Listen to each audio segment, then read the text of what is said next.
Hey, so it's been a minute since we've actually done a video, and yeah, I'm happy to be back. Where's my... So to celebrate my return for no f***ing reason, I thought we'd do something special and start a brand new series where I asked the robot to choose a random eShop game for me to play, so let's not waste any time.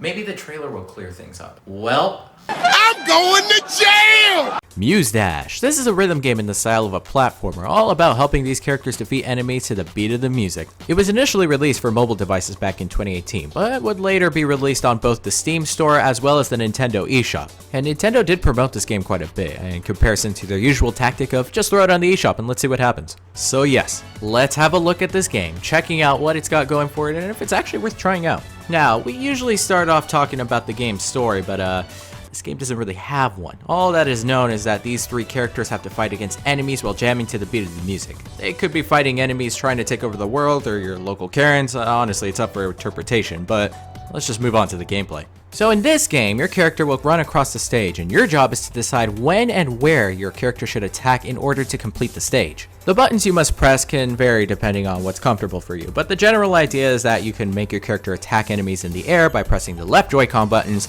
or attack from the ground by pressing the right Joy-Con buttons. There will also be occasions when the enemy attacks from in between, or two enemies will come from both the top and the bottom at the same time, so you can attack by pressing both buttons at the same time. After that, it's just all about making sure you press the buttons to the beat of the music. Timing your attacks is key, not only because it could result in a lower score, but because you will have a health bar down here, and if you get hit too many times and run out of HP, then you fail the run and you have to try again from the beginning. However, if you are successful and you make it to the end, then you'll be treated to this.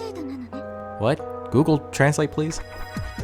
Yeah, that sounds about right. So this game is full of many different stages to try out, and I mean many. You could select the stage in the menu, and then you could decide on what difficulty you'd like to try it on. Now be careful. In the beginning, some songs are manageable when you want to try them out, even on their hardest difficulty, but then there are other songs that are just absolute madness. So that's why I have to recommend playing this game with wired headphones or earbuds, because there are times where even the slightest delay in audio will affect your performance. I mean, it's still manageable using the Switch's speaker alone, but it would just be an overall improved experience if you use wired headphones. Also, this game's music is actually pretty good. I mean, this game has a large collection of songs, and for the most part, there's some jamming beats in there that even I found myself enjoying. However, if you're really someone who is very specific about the music they like, then I'd recommend checking out the playlist for this game on YouTube and giving it a listen to see if it might be for you. Moving on, as you continue to play the game, you will get these items that can be found in the trove. If you are able to get a full set of that one item by completing many stages, it will unlock something like a new character or an elfin. Elfins each have their own special ability to help you while going through the stage, like restoring your HP when you reach low levels or reducing the damage done when you get hit. Then we have the characters. What the... Oh no! Oh yeah! Busted again! I mean, come on. You could be doing consistent coverage of the best Pokemon game, Ultra Sun, Ultra Moon, but look at you. Oh no, look over there. There's someone stealing a copy of My Riding Stable's Life with Horses. That f***ing... Listen, if he sticks around, I'll never hear the end of it.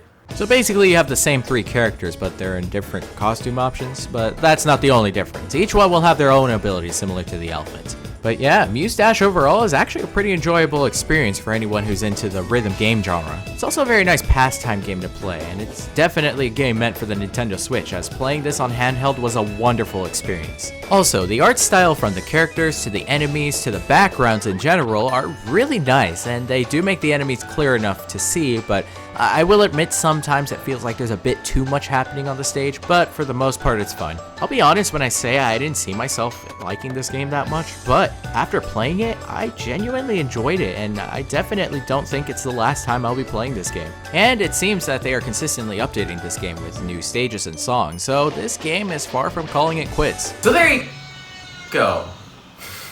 you go. Muse Dash for the Nintendo Switch, and wow, I wasn't expecting to enjoy this game as much as I did. I mean, it was fun. I liked trying to get a brand new high score, trying out different difficulties, and there was just so many songs that you could choose from, and the music is actually pretty good. I enjoyed it a lot.